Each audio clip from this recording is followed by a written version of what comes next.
What happens when a bold African leader dares to say no to one of the most powerful men in the world?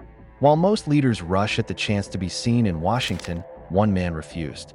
Ibrahim Traore of Burkina Faso reportedly turned down a U.S. invitation allegedly endorsed by Donald Trump. But why? And what does it really mean for the future of Africa? This story is bigger than a declined invitation. It's about dignity, dominance, and disruption.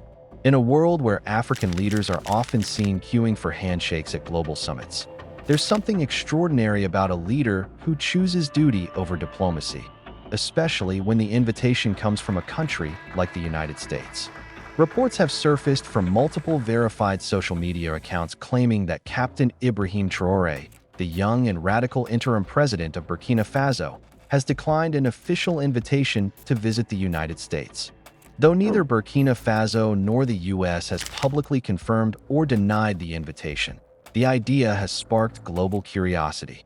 The symbolism behind such a rejection is powerful, especially when viewed in the context of past relationships between U.S. presidents and African leaders. Friendships in Africa through economic development efforts. This story might not be built on official press releases or CNN reports, but it is rooted in undeniable truths about power, history, and Africa's awakening. Welcome to Win Africa, as we dive into the bold stand of Captain Ibrahim Traore and what his rumored refusal tells us about the shifting tides of African leadership.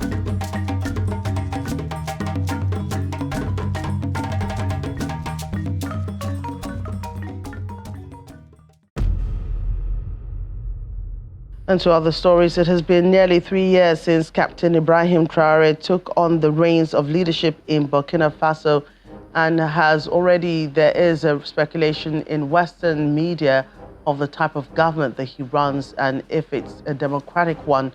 The charismatic 37-year-old has skillfully built the persona of a Pan-Africanist leader determined to free his nation from what he regards as the clutches of Western imperialism and neocolonialism.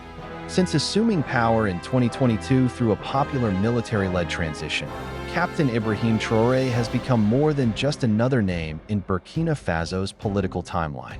At just 34 years old, he has emerged as a revolutionary figure, one who seems determined to rewrite the rules of African leadership. While most African heads of state spend their careers seeking approval from former colonial powers or vying for handshakes and photos at Western summits, Traoré has charted a radically different course. Rather than playing to the gallery of international diplomacy, he has chosen to speak directly to the hearts of his people.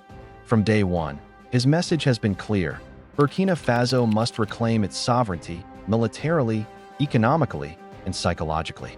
One of his earliest and boldest moves was demanding the complete withdrawal of French military forces from Burkinabe soil. In a region long shaped by foreign boots and foreign interests, this decision wasn't just strategic, it was symbolic.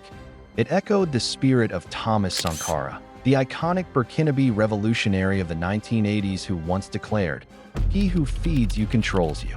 But Traoré didn't stop there. He began tightening control over the country's natural resources, particularly gold, Burkina Faso's most valuable export. Instead of allowing multinational corporations to dominate extraction while the population remained in poverty, Traoré's administration began pushing for reforms that ensured more local benefit, more transparency, and more national ownership. In international speeches and domestic broadcasts, he has called for Pan-African unity, seeking solidarity with nations like Mali, Niger, and Guinea, countries undergoing their own post-colonial reawakenings. Together, they represent a new bloc of defiant African states, willing to confront Western influence head-on. So when unverified but widespread reports began circulating that the United States had extended an official invitation for Traoré to visit Washington, many observers assumed he would follow the diplomatic script. After all, for decades, such invitations were treated as political gold among African leaders, a photo op with a U.S. president being the ultimate validation on the world stage. But Traoré, it seems, is not looking for validation from Washington, Paris, or London. If the reports are true, and he indeed declined the invitation, then it would be entirely in character for a man who has made sovereignty, not diplomacy, his calling card. It would signal once again that his loyalty lies not with global optics, but with the people of Burkina Faso. In a continent still grappling with the long shadows of colonization and dependency, Captain Ibrahim Traore is crafting a different kind of leadership story, one where African dignity doesn't wait for international approval, and where revolution isn't just a slogan, but a lived reality. Donald Trump's relationship with the African continent has been anything but diplomatic. From the moment he entered the political spotlight, his tone toward Africa was marked by a blend of indifference, ignorance, and, at times, outright disrespect. During his presidency, a particular comment shook the global stage. In a closed-door meeting, later leaked and widely reported, Trump allegedly referred to African nations as shithole countries. What it was reported that he said today. Well, they can't deny it when you have people of the moral clarity of a Dick Durbin and a Lindsey Graham and a Mario Diaz-Balart who were there and who heard it. Mario Diaz-Balart, who represents South Florida, where there are an enormous amount of Haitians and Haitian Americans living here. He can't deny it. He can't deny it when there are people of that caliber who were there and heard it. And it tells you just how shamelessly racist he is. This is not something that he's saying in the dark of night. This is not something that he's thinking in his head. That Donald Trump has turned the Oval Office into a shithole, into a morally bankrupt place where there are lies and division and racism that comes out every single day. Donald Trump made no apology for his alleged racist comments a day earlier. Mr. President, are you a racist? In a series of early morning tweets, Donald Trump denied media reports that he had called Haiti, El Salvador, and African countries shitholes during a meeting with senators on immigration. Though the White House attempted damage control, the remark was never fully walked back. Instead, it became symbolic of how Africa was viewed not just by one man, but by a broader system that saw the continent as expendable, inferior, and irrelevant unless it served a strategic interest. The outrage was swift. Across the continent, citizens, intellectuals, and activists condemned the insult. African social media lit up with hashtags, op-eds flooded newspapers, and talk shows buzzed with fury. Yet in the halls of power, where it mattered most, silence reigned. Many African presidents, despite the blatant disrespect, chose diplomacy over dignity. Some even went on to meet Trump with smiles and open arms. Whether out of economic dependency, fear of political backlash, or a deep-rooted tradition of deference to the West, the silence from Africa's ruling class was deafening. In a separate incident, years later, Trump publicly praised a foreign leader, not for policy, bravery, or innovation, but for simply speaking good English. We want to work with the United States in peace and security within the region because we are committed to that. And we just want to thank you so much for this opportunity. Well, thank you. And such good English, such beautiful. Where did you learn to speak so beautifully? Where were you educated? Where? Yes, sir. In Liberia. Yes, sir. Well, that's very interesting. It's beautiful English. Sure. The comment, while seemingly innocent on the surface, carried the unmistakable undertone of Western arrogance. It reduced competence to fluency in a colonial language. And once again, many Africans felt the sting. To the Western world, such remarks may seem trivial, even excusable.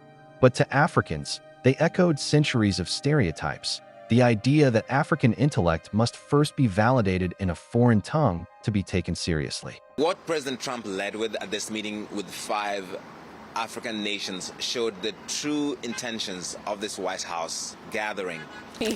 How do we start on this? He doesn't do propriety well. He was offering a compliment in his he was mind. trying to offer a compliment, but was completely inappropriate in doing so, and frankly, offensive. Despite the global media uproar these events caused, African leadership remained mostly mute. No bold press conferences, no recalled ambassadors, no united continental stance. It was a missed opportunity for collective resistance, a moment when Africa could have drawn a red line and demanded respect on the world stage. But instead, that moment passed, and so did many others like it. This silence, this almost programmed submission, is what makes leaders like Captain Ibrahim Traore so significant. His rumored decision to reject an invitation from a government once led by Donald Trump even indirectly, carries weight beyond diplomacy. It is a statement, a message to the continent and the world that respect must be mutual, and that the days of groveling for global approval may be numbered. Let's not be fooled by the bright lights and polished smiles. Beneath the surface of diplomatic handshakes and red carpet welcomes lies a painful, often unspoken truth.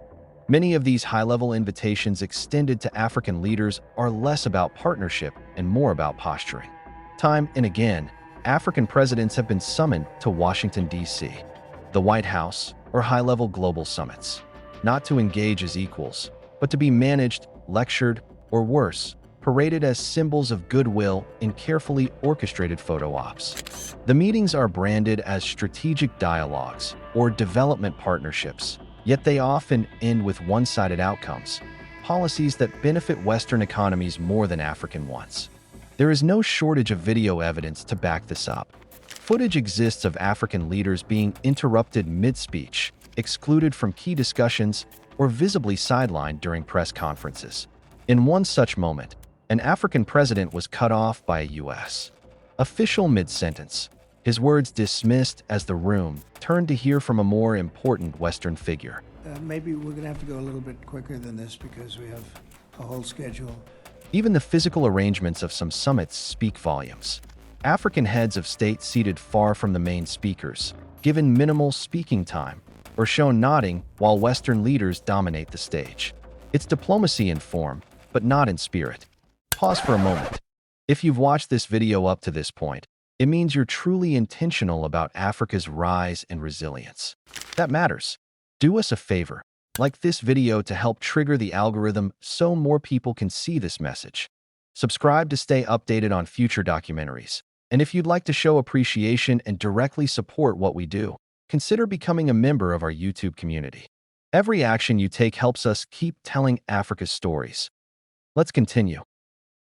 Despite global condemnation, Trump never issued a formal apology. And worse still, most of the African leaders in the room said nothing. They smiled, they listened, and they returned home with little more than signed pledges and empty promises.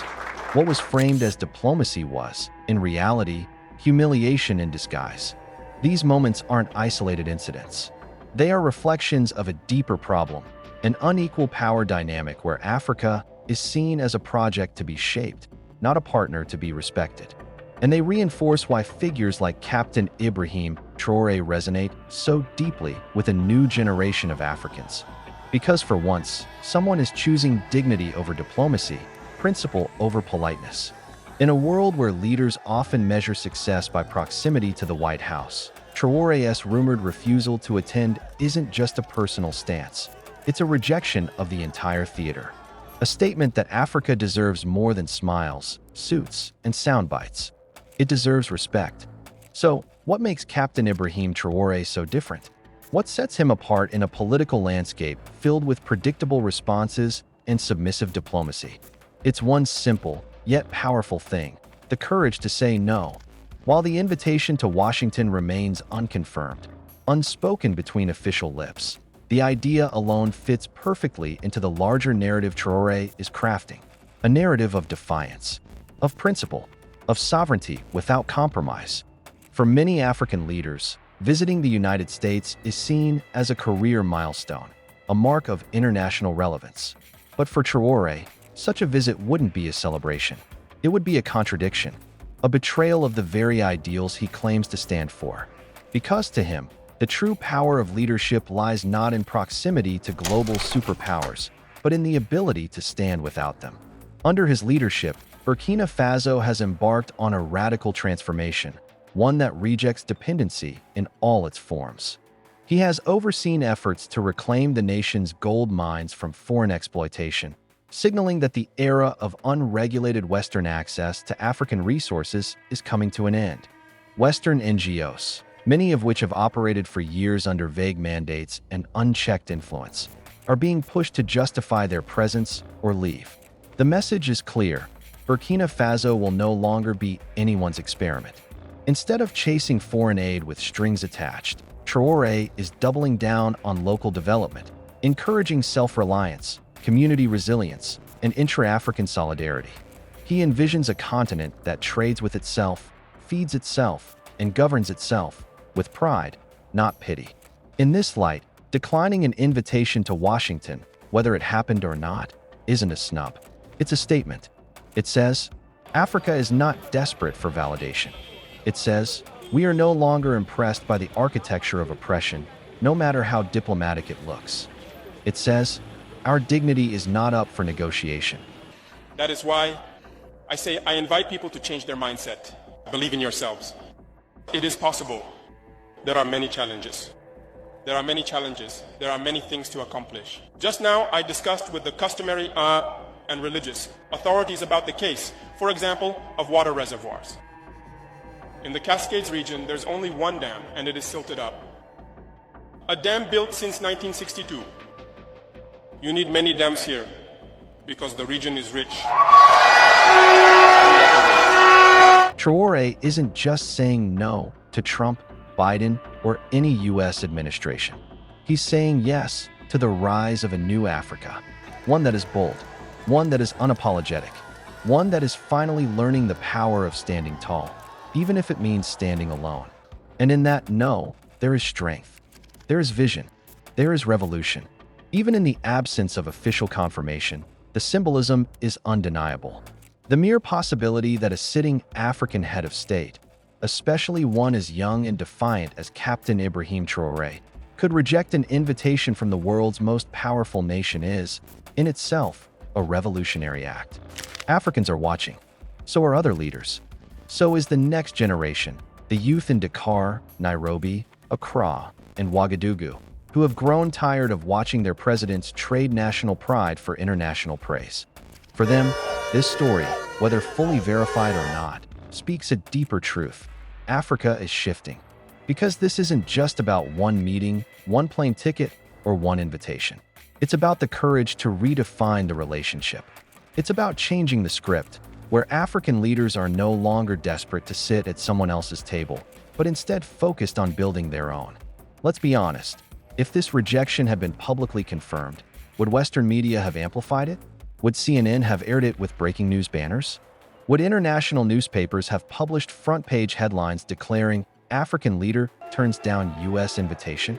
Probably not, because such a moment would shatter the long-standing narrative, the subtle but persistent idea that African leaders should always seek approval from Washington, Paris, or London.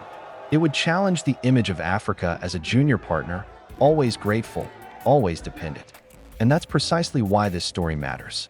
Whether officially documented or not, the idea of rejection has already taken root. It has sparked conversation, inspired pride, and stirred imaginations. It has reminded the world that true power sometimes lies in the dignified silence of defiance, in choosing not to go, not to beg, not to bow.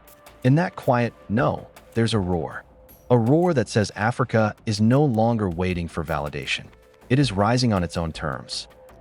Captain Ibrahim Traore might be young, but the essence of his message is timeless. Africa deserves respect, not pity, not charity, not instructions. Respect. Whether the rumored U.S. invitation happened exactly as described is beside the point. Because in a continent long silenced by subtle domination and diplomatic manipulation, what truly matters is the narrative and the resonance it's having among everyday Africans. The symbolism is profound. At a time when global politics still thrives on imbalance, debt traps, and diplomatic puppetry, the boldest move a leader can make may not be marching into global summits, but choosing not to. No to manipulation. No to patronizing diplomacy. No to distractions dressed as partnerships. Because the real work, the hard work, is right at home, building schools, protecting borders, managing resources, restoring hope. And that's exactly what Traoré has chosen to do. While others chase headlines abroad, he's turning the spotlight inward, toward Burkina Faso's farms, factories, villages, and future. And in doing so, he's not just raising a flag in Ouagadougou. He's raising the bar for African leadership. Because when one leader says no to symbolic power, he opens the door for others to say yes to true sovereignty. So, as Burkina Faso writes a new chapter, it's clear. The era of blind allegiance is fading. A new dawn is rising, bold, defiant, unapologetic. This is only the beginning. Subscribe for more.